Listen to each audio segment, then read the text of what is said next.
Apa kabar warga Nusantara? Jumpa lagi di channel Sok Tahu. Channel yang shock karena baru tahu.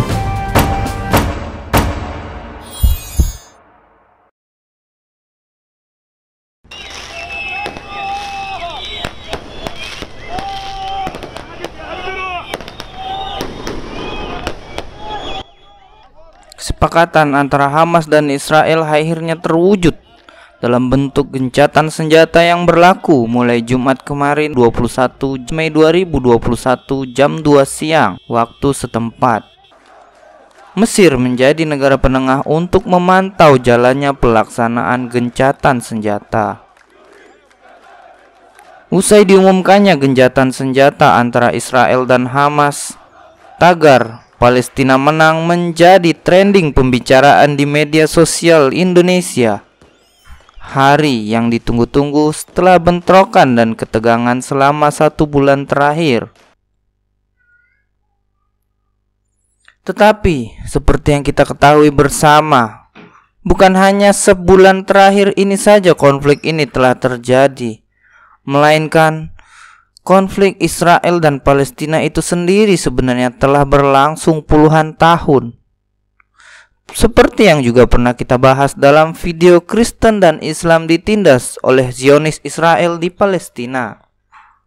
Tapi sebelum kita lanjut, jangan lupa untuk dukung channel ini dengan cara like, subscribe apabila belum pernah, juga tekan tanda loncengnya, dan share ke Nusantara lain apabila sotonya ini berfaedah.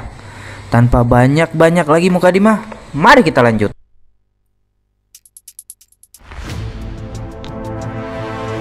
100 tahun yang lalu, Inggris mengambil alih kawasan yang dikenal sebagai Palestina setelah penguasa sebagian wilayah Timur Tengah, yaitu Kesultanan Utsmaniyah, kalah dalam Perang Dunia Pertama. Dan wilayah itu ditempati oleh bangsa minoritas Yahudi dan bangsa mayoritas Arab. Ketegangan antara dua kelompok tersebut meningkat ketika masyarakat dunia menugaskan Inggris untuk mendirikan rumah nasional di Palestina bagi warga Yahudi pengungsi dari Eropa. Bagi orang Yahudi, mereka merasa wilayah itu adalah tanah air leluhur mereka dan menganggap warga Arab Palestina yang ada di sana hanyalah penumpang yang harus disingkirkan. Antara tahun 1920-an hingga 1940-an, jumlah orang Yahudi yang datang ke wilayah itu semakin bertambah. Banyak di antara mereka adalah orang Yahudi yang menyelamatkan diri dari persekusi Eropa dan mencari tanah air sesudah Holocaust Perang Dunia Kedua. Kekerasan oleh Yahudi kepada bangsa Palestina semakin menjadi dengan perlawanan balik dari bangsa Palestina. Bahkan Yahudi juga menentang kekuasaan Inggris yang pada mulanya membantu mereka mengungsi ke Palestina. Pada tahun 1947, PBB memutuskan wilayah Palestina dibagi menjadi 2 negara terpisah bagi bangsa Yahudi dan bagi bangsa Arab Palestina. Adapun Yerusalem ditetapkan sebagai kota internasional. Pengaturan itu diterima oleh kalangan pemimpin Yahudi, tetapi ditolak oleh bangsa Arab dan kemudian tidak pernah diterapkan.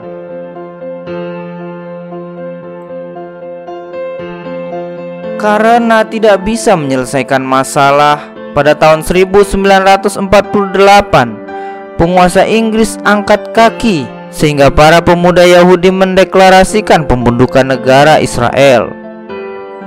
Banyak warga Palestina menolaknya dan kemudian pecah perang. Tentara dari negara-negara Arab yang bertetangga itu melakukan penyerbuan. Ratusan ribu warga Palestina melarikan diri atau dipaksa meninggalkan rumah dalam peristiwa yang mereka sebut sebagai Al-Nakba atau malapetaka. Menjelang akhir pertempuran, 1 tahun kemudian, melalui gencatan senjata, Israel sudah berhasil menguasai sebagian besar wilayah. Yordania menduduki wilayah yang kemudian menjadi tepi barat, dan Mesir menguasai Gaza.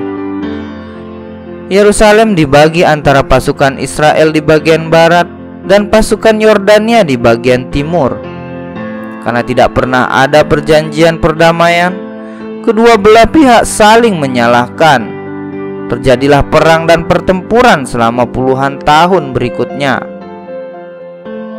Dalam perang berikutnya pada tahun 1967, Israel menduduki Yerusalem timur dan tepi barat, dan juga sebagian besar wilayah dataran tinggi Golan yang dikuasai oleh Suriah, Gaza, dan semenanjung Sinai yang dikuasai Mesir. Mayoritas pengungsi Palestina dan keturunan mereka tinggal di Gaza dan tepi barat. Mereka juga tinggal di negara tetangga Suriah, Yordania, dan Lebanon. Israel tidak mengizinkan para pengungsi itu dan keturunan mereka pulang ke rumah mereka sendiri. Israel beralasan kepulangan pengungsi akan membebani negara itu dan mengancam keberadaan negara itu sebagai negara Yahudi. Israel masih menduduki tepi barat, dan meskipun sudah mundur dari Gaza, PBB masih menganggap wilayah itu sebagai bagian dari wilayah yang diduduki oleh Israel. Israel mengakui seluruh Yerusalem sebagai ibu kotanya, sedangkan Palestina menyatakan Yerusalem Timur sebagai ibu kotanya di masa depan. Amerika Serikat adalah salah satu dari segelintir negara yang mengakui klaim Israel atas seluruh wilayah kota tersebut. Selama 50 tahun terakhir, Israel telah membangun pemukiman di daerah-daerah itu yang kini ditempati oleh lebih dari 600.000 warga Yahudi. Palestina menegaskan pembangunan itu melanggar hukum internasional dan menjadi batu sandungan dalam perundingan perdamaian. Tetapi Israel menepisnya. Apa saja masalah utamanya? Israel dan Palestina gagal mencapai titik temu dalam sejumlah masalah. Di antaranya adalah apa yang dilakukan terhadap pengungsi Palestina. Apakah pemukiman Yahudi di tepi barat yang diduduki Israel dibiarkan atau dibongkar? Masalah lain terkait dengan Yerusalem.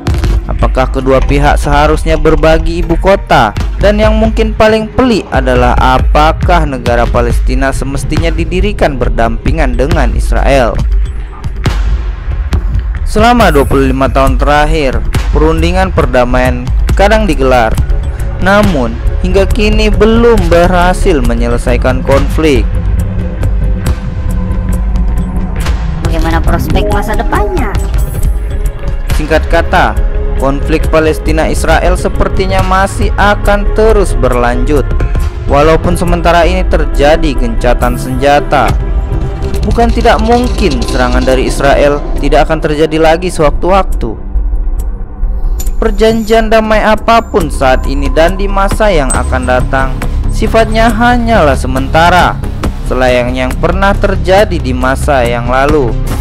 Masih sangat sulit untuk dapat terjadi secara permanen, karena Israel ingin menguasai sepenuhnya tanah jajahannya, selayaknya Indonesia saat dijajah Belanda dahulu.